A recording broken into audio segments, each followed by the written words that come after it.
अस्सलाम वालेकुम नाज़रीन, आज का सच के साथ मैं हूं नदीम हुसैन। कोरोना की दूसरी लहर जो है वो तशवीशनाक है और ख़तरनाक भी है, और ज़ाहिर है कि अमवात की शरह में भी इजाफ़ा हो रहा है और इसके साथ साथ मरीज़ों की तादाद में भी इजाफ़ा हो रहा है। लेकिन पाकिस्तान की सियासत के अंदर जो है वो गर्मा गर्मी उसी तरीके से जारी और सारी है। जलसों का इनेकाद भी हो रहा है और अपोजिशन इस बात पे मुसिर है कि जलसे जो हैं वो हो गए। हुकूमत ये बात कह रही है कि कोरोना की ये जो दूसरी लहर है इसको मद्देनज़र रखते हुए अपोजिशन जो है वो अपने जलसों को मौखर करे, क्योंकि इसके ज़रिए बड़े पैमाने पर कोरोना जो है वो फैल रहा है। दूसरी तरफ मौलाना फजलुर रहमान और आसिफ अली जरदारी की मुलाकात हुई है और इस मुलाकात में ये बात कही जा रही है कि इस चीज़ को माना गया है कि कुछ सियासी मुश्किलात दरपेश हैं और PDM की हिकमत अमली जो है उसमें तब्दीली आनी चाहिए। महज जलसों पे इन्हिसार जो है वो हुकूमत के लिए कोई इतना परेशानी का सबब जो है वो नहीं बन रहा है। अपोजिशन जो है क्या उसको इस बात का यकीन है कि महज जलसे जो हैं वो हुकूमत को जो है वो उल्टा सकते हैं, क्योंकि हुकूमत को उल्टाने और फिर हालात और वाक़यात को उस नहज तक ले जाने के लिए कि जहाँ मामलात जो हैं वो उस तरीके से हों कि क्या इंतखाबात की सूरत हो या उसके लिए कुछ इज्ज़ाए तरकीबी की ज़रूरत है, और क्या वो इज्ज़ाए तरकीबी जो हैं वो अपोजिशन की देख के अंदर मौजूद हैं, ये भी एक अहम सवाल है। पार्लिमानी कमेटी का इजलास स्पीकर की सदारत में आज होना था, कोरोना के हवाले से वो हुआ भी, लेकिन अपोजिशन ने उसका बायकॉट कर दिया। हुकूमत का मौक़िफ़ ये है कि PDM जो है वो अवामी मसाइल के हवाले से संजीदा ही नहीं है, और अपोजिशन जो है जब भी कोई ऐसा मसला आता है जहाँ पे अवाम की फ़लाह का मसला दरपेश होता है वो उस हवाले से बैकआउट कर जाते हैं, और यही सूरत हाल जो है वो पार्लिमानी पार्टी के इजलास का बायकाट करके उन्होंने वो रवायत जो है उसको बरकरार रखा है, और ये एक अफसोसनाक सूरत हाल है। बुनियादी तौर पर यह वो मंजरनामा है जिस पर करेंगे बात। आपका अपने मेहमान से तारुफ़ करवाते हैं। मेरे आज के मेहमान साबिक़ वज़ीर आज़म पाकिस्तान शाहिद खाकान अब्बासी साहब। शाहिद साहब, इससे पहले कि हम सियासी अमूर की तरफ जाएँ, एक चीज़ बड़ी अब डेवलप हो रही है और उस पर बड़ी बात हो रही है, वो इसराइल के हवाले से है। और आपको क्या लग रहा है कि ये इस मौके के ऊपर इस बहस को इतना ज़्यादा उजागर करना जो है क्या पाकिस्तान के ऊपर कोई दबाव है? दबाव का मुझे पता नहीं है, दबाव हो नहीं सकता, क्योंकि ये हमारा एक कौमी फ़ैसला है। इस पर मैं समझता हुकूमत भी फ़ैसला करने के काबिल नहीं है। इस पर पाकिस्तान के अवाम को फ़ैसला करना होगा, और शायद ये एक ऐसी बात है जिस पर रेफरेंडम शायद ज़रूरी हो। मैं ये समझता हूँ, क्योंकि ये मसला पहले दिन से कश्मीर की तरह फ़लस्तीन का मसला भी है। इजराइल का गासबाना कब्ज़ा बैतुल मुक़द्दस पर है, तो ये कोई हुकूमत एक तरफ़ा तौर पर ये फ़ैसला नहीं कर सकती। ये जो ख़बरें चली इसराइली वज़ीर आज़म के दौरा सऊदी अरब की, और फिर उसके बाद पाकिस्तान के अंदर भी एक डिबेट जो है उसको जनरेट किया गया। देखिए, जनरेट हुई एक गैर मामूली वाक़या था कि उसकी तस्दीक अभी तक सरकारी तौर पर नहीं हुई। अगर विज़िट हुई है, बहरहाल ये सऊदी अरब की अपनी पॉलिसी है कि वो इसमें क्या समझते हैं, और ये एक फ़ॉरेन पॉलिसी की हद तक एक इनकलाबी कदम है कि इजराइल का वज़ीर आज़म ख़ुद सऊदी अरब चला गया। अगर गए हैं वो, मुझे पता नहीं हक़ाइक़ क्या हैं, तो बहरहाल उसके असरात इस्लामी ममालिक पर भी होंगे, क्योंकि जो OIC है उसकी मेंबरशिप अगर आप देखें तो उसमें दो एक्सट्रीम्स हैं। एक पर वो ममालिक हैं जिनके पूरे सफारती इक़्तिसादी ताल्लुकात इजराइल के साथ आज के नहीं अशरों के चले आ रहे हैं। दूसरी साइड पर हम हैं जिनके पासपोर्ट पर लिखा हुआ है कि हम भारत जा सकते हैं, इजराइल नहीं जा सकते।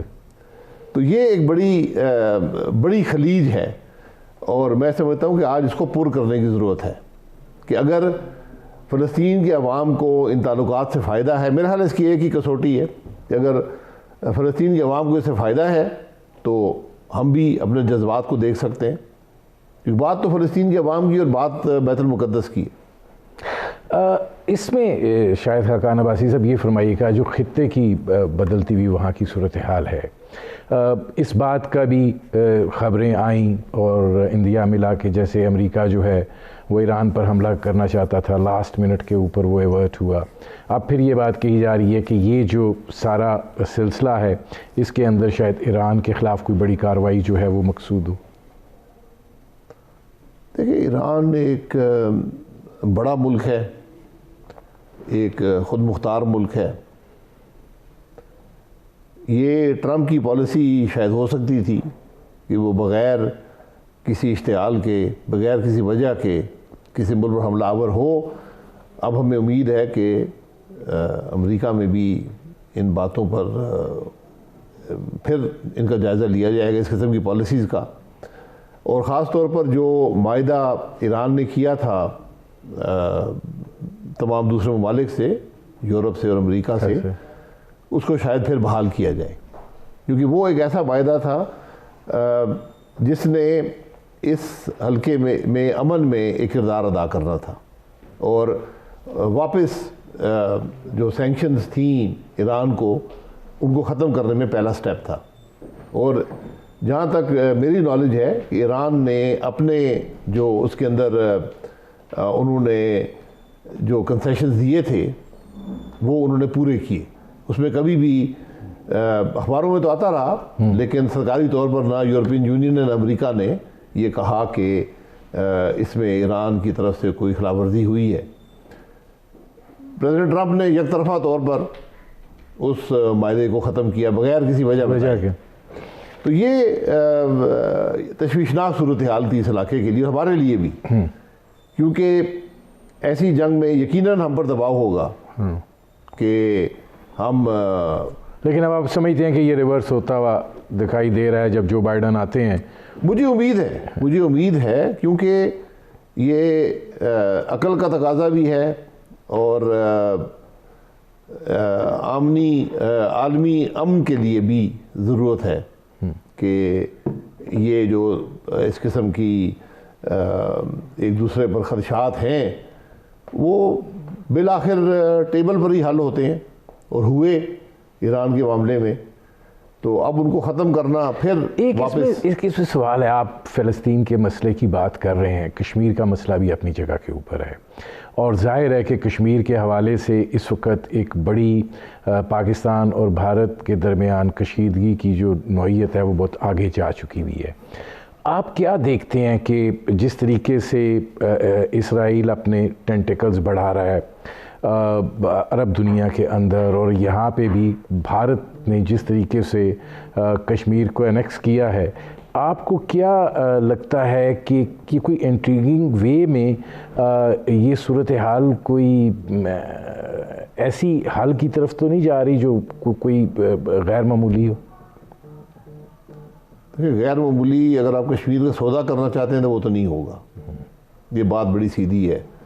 तो गैर मामूली काम वो करना चाहिए जिससे आपके मौक़िफ़ की हिमायत हो और कश्मीर का मसला हल हो। मैं उसको गैर मामूली समझता हूँ। मैं एक तरफ़ा कंसेशन को मामूली नहीं समझता, को गैर मामूली नहीं समझता। ये मुमकिन नहीं है, ये हम कर नहीं सकते। कश्मीर का मसला पाकिस्तान में गैर मुतनाज़ा रहा है। ये बदकिस्मती है कि इस हुकूमत के दौर में वो भी मुतनाज़ा हुआ। तो इस पर हमें रिव्यू करने की ज़रूरत है। आपको इस वक्त जो सूरत हाल है, ज़ाहिर है लाइन ऑफ कंट्रोल काफ़ी गर्म है और भारत जो है वो एक फॉल्स फ्लैग ऑपरेशन के हवाले से ऐसे लगता है कि वो तैयारी भी कर रहा है। अभी हाल ही में जो वाक़या हुआ है वहाँ पर उसको भी पाकिस्तान के ऊपर उसने थोपने की कोशिश की है, फिर कोई सुरंग भी निकाल दी। ये जो सूरत हाल है इसके अंदर आप हालात को आगे कैसे अनफोल्ड होते हुए देख रहे हैं कुछ हफ्तों में?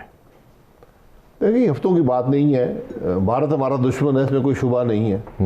वहाँ से आप कोई खैर की तवक्को ना रखें। अब मसला ये है कि क्या उनमें सलाहियत है हमसे जंग करने की? मैं समझता हूँ कि नहीं है।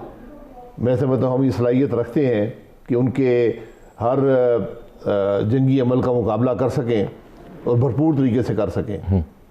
तो ये मामलात जंग से हल होने वाले नहीं हैं, ये भारत को भी एहसास है। इसलिए हमें अपने मौक़िफ़ पर कायम रहना है, जो कश्मीर में हमारा मौक़िफ़ है यूएन सिक्योरिटी काउंसिल का, और कोई कदम ऐसा नहीं लेना चाहिए कि उस मौक़िफ़ में कमज़ोरी आए। हिंदुस्तान ने जो कुछ किया, उन्होंने खिलाफवर्जी की, उन्होंने अपने मौक़िफ़ को कमज़ोर किया है आलमी दुनिया के सामने।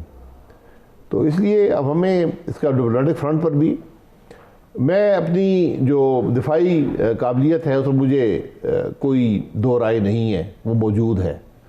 तो हिंदुस्तान के अज़ाइम यहाँ पर कोई हैसियत नहीं रखते, लेकिन सफारती सतह पर हमें ज़रूरत है कि इस मामले को उजागर करने के लिए, इसको हल करने के लिए हर कदम उठाएं। अच्छा, अब ज़रा आ जाएँ पाकिस्तान के हालात वाक़यात की तरफ। कोरोना जो है वो बहुत अब मौलिक साबित हो रहा है, और जो दूसरी लहर है उसको इतना आसान नहीं लिया जाना चाहिए। अपोजिशन पे क्या आप लोगों ने सोचा है अपने जलसों के बारे में? आप समझते हैं कि इस सूरत हाल में भी जलसे करना जो है वो एक दुरुस्त इक़दाम होगा? कोरोना जलसों से फैलता है लोगों की नहीं, शायद खाकान नवाज़ी साहब, आप नहीं, पार्लियामेंट के अंदर आप लोग कहते थे लॉकडाउन करो, ये जो समाजी फासला है उसको बढ़ाओ। जलसे के अंदर कौन सा समाजी फासला, कौन सी SOPs होती है? नदीम साहब, पॉलिसी होती है ना। हम उस वक्त पॉलिसी बता रहे थे क्या होनी चाहिए। हुकूमत की आज तक, पाकिस्तान दुनिया का वाहिद मुल्क है जिसकी कोई पॉलिसी नहीं है। आप देख, हमारी पॉलिसी है क्या, ये को बता दें। आज कोरोना फैल रहा है ना, वो कह रहे हैं वर्ल्ड इकोनॉमिक फोरम में प्राइम मिनिस्टर साहब को मतलब एक्नॉलेज किया गया है कि वो जनाब पाकिस्तान बड़े शानदार तरीके से इस वबा में से निकला, और पाकिस्तान की मईशत जो है वो दुनिया की उन इक्तिसादियात में से है जिनको बहुत कम नुकसान हुआ। ये बात दुरुस्त है, हमारी मईशत उससे पहले ही तबाह हो चुकी थी। आपका कोरोना कुछ नहीं कर सका। ये तो अफसोस की बात है, ये तो मजम्मत की बात है कि आपने खुद ही अपने 1.5 साल में मईशत इतनी तबाह कर दी थी कि कोरोना बहुत से शोबों में आपके लिए मुस्बत हुआ। ये तो लम्हा फिक्री है हम सब के लिए। मैं कोरोना बीमारी की बात कर रहा हूँ। कोरोना बीमारी में पाकिस्तान की पॉलिसी क्या रही है किसी को इल्म नहीं है। आज क्या पॉलिसी है किसी को इल्म नहीं है। आप जो हुकूमत फिगर्स देती है, डॉक्टर ज़फ़र मिर्ज़ा इस पूरी चीज़ के इंचार्ज थे, उनकी आपने टीवी पे गुफ्तगू सुनी है। मैं उनकी कारकर्दगी से बिल्कुल कभी मुतमईन नहीं था। अब वो खुद कह रहे हैं कि हम झूठ बोल रहे थे, हम फिगर्स को दबा रहे थे, हम गलत बयानी कर रहे थे, हमारी पॉलिसी नहीं थी। आज भी पॉलिसी नहीं है। तो आज आप पॉलिसी बनाना चाहते हैं, स्पीकर ने इजलास बुलाया, आप उसमें गए ही नहीं है। आप अपोजिशन जो है बातें करती है, जब हम कहते हैं कि आ जाओ हमारे साथ बैठो और हम बात करने के लिए तैयार हैं और कोई इस पे कुछ करो तो वो आते नहीं। माज़रत से स्पीकर का काम नहीं है, ना उसमें काबिलियत है, ना उसका ये काम है। पॉलिसी हुकूमत बनाती है। एक चीज़ होती है हुकूमत, पॉलिसी हुकूमत बनाती है, उसका काम है। फिर वो उसको लेकर आती है पार्लियामान में और वो बताती है कि जनाब ये मेरी पॉलिसी है। उस पर हम राय देते हैं, तनकीद करते हैं, उसकी तारीफ़ करते हैं और एक बिल आखिर एक मुल्क की पॉलिसी बन जाती है। वो आज तक हुआ नहीं है। इसलिए आज अक्ल का तक, आप झूठ बोलने से हुकूमत नहीं चला सकते, आप हक़ाइक़ को छुपाने से हुकूमत नहीं चला सकते। हकीकत तो यहाँ हो गई है ना। पहले तो इस बात को डिबेट करें कि वो आदमी जो इंचार्ज था, जिसको आप बैरून मुल्क से लेकर आए, उसको आपने हेल्थ का चार्ज दिया, कोरोना की जंग का उसको जर्नैल मुकर्रर किया, तो वो खुद कह रहा है कि हम झूठ बोल रहे थे, हमारी पॉलिसी नहीं थी।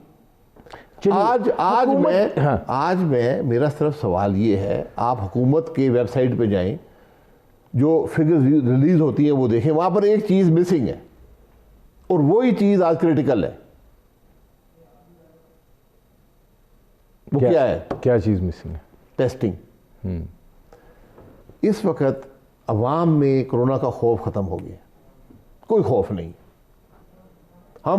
हम पहले भी हमने कुछ ज़्यादा परवाह नहीं की कोरोना की, इस दफ़ा तो परवाह ही नहीं है। खौफ भी ख़त्म हो गया, कोरोना को मैनेज करने का तरीका भी आ गया कि भाई इसमें ये चीज़ें करनी है।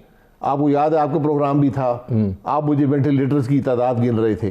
क्या वेंटिलेटर कोरोना में इशू साबित हुआ? नहीं। इसलिए सोच समझ कर आज ज़रूरत जिस चीज़ की है, सबसे बड़ी टेस्टिंग कैपेबिलिटी को बढ़ाएं। हम दुनिया में आखिरी नंबर पर हैं बड़े ममालिक में, टेस्टिंग पर 100,000 पॉपुलेशन या टेस्टिंग पर मिलियन पॉपुलेशन। उन्होंने मुझे एक ब्रेक लेना पड़ रहा है। नाज़रीन, हमारी गुफ्तगू जारी है, एक मुख्तसर से कमर्शियल ब्रेक का वक्त हुआ है। मिलते हैं सोफे के बाद।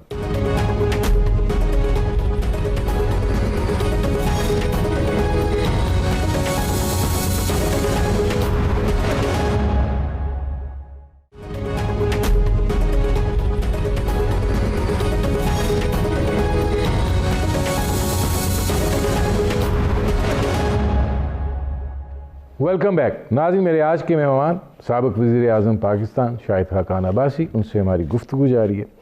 शाहिद खाकान अब्बासी साहब, ये फरमाएं, ठीक है हुकूमत की पॉलिसी नहीं है, लेकिन ज़ाहिर है जब आप समाजी फासला ख़त्म कर देंगे, जब आप SOPs को फॉलो नहीं करेंगे, एक ऐसे जलसे का इनेकाद करेंगे जिसमें हज़ारों अफराद शरीक हैं, तो क्या आप महसूस करते हैं कि ये एहसास है कि ये भी ज़िंदगियों से खेलने के मुतरादिफ है? ऐसी कोई बात नहीं है। 1.5 लाख आदमी इस्लामाबाद की मेट्रो बस पे रोज़ सफ़र करता है, हर रोज़। जलसे में क्या 50,000 आदमी आता है, 70,000 आता है। जब आप पॉलिसी नहीं बनाएंगे, बसों में लोग हैं, बाज़ार भरे हुए हैं, दुकानें भरी हुई हैं, शॉपिंग मॉल भरे हुए हैं, स्कूलों में भी अभी तक बच्चे हैं, कैफ़े रेस्टोरेंट चल रहे हैं, आपके जलसे में लोग नहीं आएंगे। ये तो फिर दोगुनी पॉलिसी होगी ना। आप कह दें कि हमने लॉकडाउन करना है। मैंने आपको बताया है, आज पूरी दुनिया, आज फ्रांस ने फैसला किया है कि क्रिसमस पर वो कोई लॉकडाउन नहीं होगा। हालांकि उन्होंने ये भी तयन किया है कि सबसे ज़्यादा जो कोरोना फैलता है वो 30 अफराद या उसकी कम गैदरिंग में, दुकानों में और घरों में फैलता है। ये भी तयन है। हम तो इधर उधर की बातें करते रहते हैं। आज तक कोई वज़ीर आज़म ये कह पाया है कि मास्क पहना करें? मुझे किसी की स्टेटमेंट दिखा दें। ये कहने से कासिर हैं, झूठ बोलते हैं, बात को दबाते हैं। आज आपकी टेस्टिंग 1 लाख से 2 लाख तक होनी चाहिए डेली। ये कोरोना का हल है। जब लोगों का अब दुनिया ये कर रही है, दुनिया ने सड़कों पर कंटेनर लगा दिए हैं टेस्टिंग के लिए, आइन मुफ्त टेस्ट कराएं। जब जो आदमी टेस्ट हो जाता है वो अपने आप को आइसोलेट कर लेता है, उससे फैलाव रुक जाता है। ये दुनिया कर रही है इस वक्त। इसका मतलब ये है कि आप ये कह रहे हैं कि नहीं, जलसों से कोई फ़र्क नहीं पड़ता और हुकूमत जो है अब वो महज कोरोना के पीछे छुपने की कोशिश कर रही? नहीं, हुकूमत तो कुछ कर नहीं रही ना। मैं तो उनकी बेचारगी पे अफसोस ही कर सकता हूँ। अमेरिका में भी इलेक्शन हुआ है, अमेरिका में 1.25 लाख इन्फेक्शंस डेली हैं, 2.5 लाख आदमी मर चुके हैं। इलेक्शन हुआ है, जलसे हैं, आज भी जुलूस जारी हैं। तो ये कोरोना को PDM के जलसे से लिंक मत करें, कोरोना की पॉलिसी बनाएं। है क्या पॉलिसी, क्या है? हुकूमत और अपोजिशन के दरमियान जो है ये जो महाज़राई की कैफियत अब जंग में बदली हुई है, इसमें वापसी और एक सूरत हाल को नॉर्मलाइजेशन करना जिसमें पार्लियामेंट भी चल सके, कोई आपको दिखाई देता है रास्ता? नहीं, बिल्कुल मुमकिन नहीं है। हुकूमत का रवैया ही नहीं है, पहले दिन से नहीं था, आज भी नहीं है। पार्लियामेंट डायलॉग की जगह है। पार्लियामेंट वो जगह है जहाँ पर मामले डिस्कस होते हैं, जहाँ पर अपोजिशन अपनी बात करती है, हुकूमत सुनती है, जवाब देती है, हम तनकीद करते हैं, वो बर्दाश्त करते हैं। ये पार्लियामान होता है। पार्लियामान में पाकिस्तान की तारीख उठा के देख लें, किसी हुकूमती वज़ीर ने, वज़ीर-ए-आज़म ने अपोजिशन को गाली नहीं निकाली। यहाँ हर रोज़ गाली निकाली जाती है। ये पार्लियामान चल सकता है जहाँ स्पीकर अपोजिशन को बोलने का मौका न दे, पार्लियामेंट्री लीडर्स को बोलने का मौका न दे। स्पीकर मीटिंग बुला रहा है, मीटिंग में 2 अफराद को नहीं बुलाया गया। वो कौन है? लीडर ऑफ द हाउस और leader of the opposition. Corona पे अगर आप मुखलिस हैं, आपकी बदनीयती नहीं है, तो ये 2 अफराद को क्यों नहीं बुलाया? सबसे अहम तो ये 2 अफराद हैं। नहीं, ठीक है, अहम है।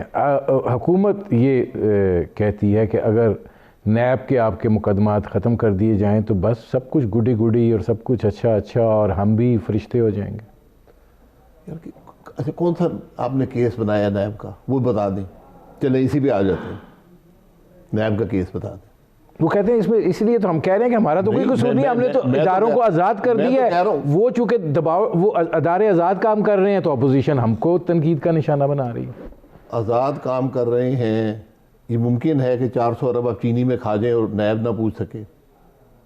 ये मुमकिन है कि हुकूमत के SAPM के असासे और नैब ना पूछ सके। ये मुमकिन है कि 150 अरब गंदन में आप खा गए, आप ना पूछ सकें। दवाइयों का स्कैंडल है, हर किस्म के स्कैंडल है, उस नैब को नजर नहीं आते। मैं तो कह रहा हूं आपने मुकदमे अगर बनाए हैं वो हमको दिखाएं। मैं तो पिटीशन दी है जज को कि अच्छा। पे जो आपने केस बनाया है इसके कैमरे लगाएं, अवाम को दिखाएं। मैं अवाम को नुमाइंदा हूं, अगर मैंने कुछ किया है बताएं अवाम को मैंने क्या किया। क्यों घबराते हैं?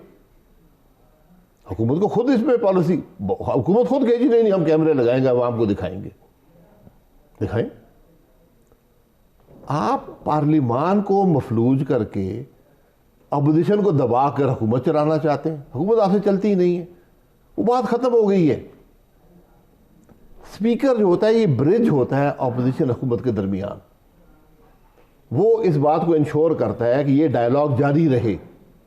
हमारा स्पीकर ये इंश्योर करता है डायलॉग होने ही ना पाए। आज नहीं हो रहा, बात खत्म हो गई है। लेकिन आप ये समझते हैं कि ये जो हुकूमत के साथ आप पार्लियामान के अंदर भी बात करने के लिए तैयार नहीं हैं, इससे पार्लियामान भी डैमेज होगी और फिर वो एक प्लेटफॉर्म जिसके ऊपर आवाज़ बुलंद की जा सकती है वो भी नहीं होगा, तो वो जो एक जमहूरी तर्ज़ अमल है वो मुतासर नहीं होगा। 2.5 साल में पार्लियामान में आवाज़ बुलंद हुई है। कोविड डिस्कस हो सका है, कोरोना डिस्कस हो सका है पार्लियामान में। मैंने रेज किया सबसे पहले कोरोना पार्लियामान में, वहां से एजुकेशन के मिनिस्टर ने कहा कि कोई कोरोना पाकिस्तान में नहीं है, आया ही नहीं है। 2 हफ्ते बाद आग लगी हुई थी। तो जब ये रवैया रखेंगे तो पार्लियामान में कौन सी बात होगी? आज तक प्राइम मिनिस्टर कह सका है कि आई इस इशू पर बात करते हैं हम। हिंदुस्तान ने हमला किया हम पर, पार्लियामान में वज़ीर-ए-आज़म नहीं आया। आज हुकूमती वज़रा के रवैये की वजह से इस मुल्क का वज़ीर-ए-आज़म असेंबली में तकरीर नहीं कर सकता, क्योंकि जब हुकूमत का वज़ीर गाली निकालेगा अपोजिशन को तो अपोजिशन भी आपको गाली निकालेगी, तो शायद ज़्यादा निकालेगी। रवैये की बात है और इसकी बुनियादी वजह फिर वहीं 2018 के इलेक्शन पे आती है। एक गैर नुमाइंदा हुकूमत है।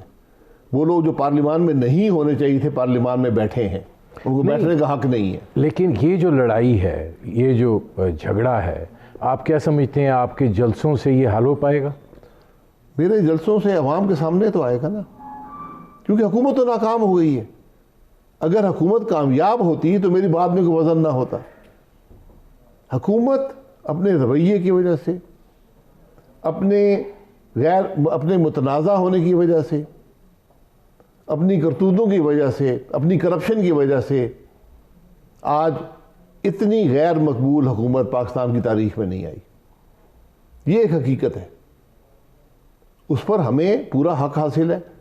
जैसे पार्लियामान मफलूज है, वहाँ पर बात नहीं हो सकती, डायलॉग ख़त्म हो गया है, फिर सड़कों पे आए, हम आए हैं। नाज़रीन, साबिक़ वज़ीर आज़म पाकिस्तान शाहिद खकान अब्बासी से हमारी गुफ्तगू जारी है। वक्त हुआ है मुख्तसर से कमर्शियल ब्रेक का, मिलते हैं इस वक्फे के बाद।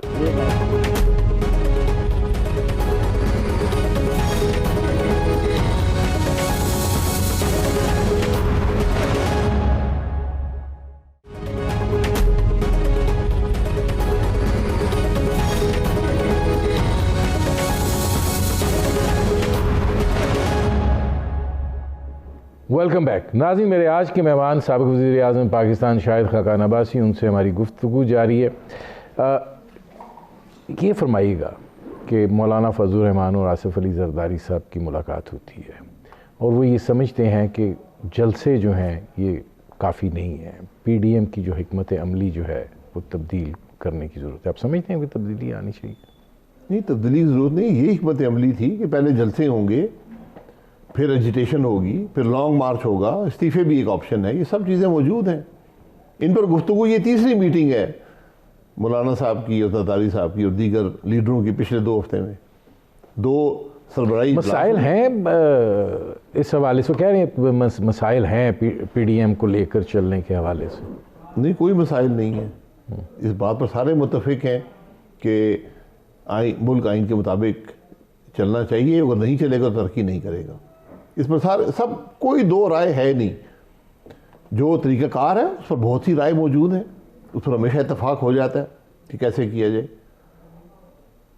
हमारे पास असम्बलियों से इस्तीफ़े देने की रवायत जो है उस तरीके से मौजूद नहीं है, क्योंकि जो इस्तीफ़े दिए भी गए वो इवेंचुअली कभी स्पीकर की मुदाखलत पर, कभी ईवान की दरख्वास्त पर वापस ले लिए गए। आप समझते हैं कि बहसीत अपोजिशन आप इस नहज तक जाएंगे कि आप इस्तीफ़े दें और आपको उन इस्तीफ़े देने के कोई नताइज मिल सकते हैं? क्योंकि हुकूमत तो ये समझती है कि ठीक है, दे दें इस्तीफ़े, हम बाई इलेक्शंस करा देंगे। ठीक है, करा लें, बिल्कुल इस्तीफ़े देंगे। गैर मामूली हालात हैं मुल्क में। एक मुतनाज़ा ये अटल फैसला है कि इस्तीफ़े देंगे। अटल फैसला है, हमारी जमात का फैसला बिल्कुल है और पीपल्स पार्टी साथ देगी। हमें पूरी उम्मीद है पीपल्स पार्टी भी साथ देगी। और इस्तीफ़े जो हैं वो आप देंगे, क्योंकि उसके ऊपर इस्तीफ़े का अगर फैसला होता है तो बिल्कुल इस्तीफ़ा देंगे। इस्तीफ़ा भी एक इज़हार, एक अपनी राय के इज़हार का तरीका होता है कि जब पार्लियामान मफलूज हो जाए, हुकूमत मुकम्मल तौर पर नाकाम हो जाए, और आज जो मौलाना फजल हक साहब का, जो फजल रहमान साहब का जो तरीका था, जो उन्होंने पहले दिन कहा था, उनकी जो राय थी जुलाई 2018 में कि पार्लियामान में मत जाएं, आज वो बात दुरुस्त महसूस होती है। मैं खुद इस बात को तस्लीम करता हूँ कि वो फैसला शायद बेहतर होता। तो एक मुतनाज़ा इलेक्शन था जिसको पूरी दुनिया कंडेम कर रही है।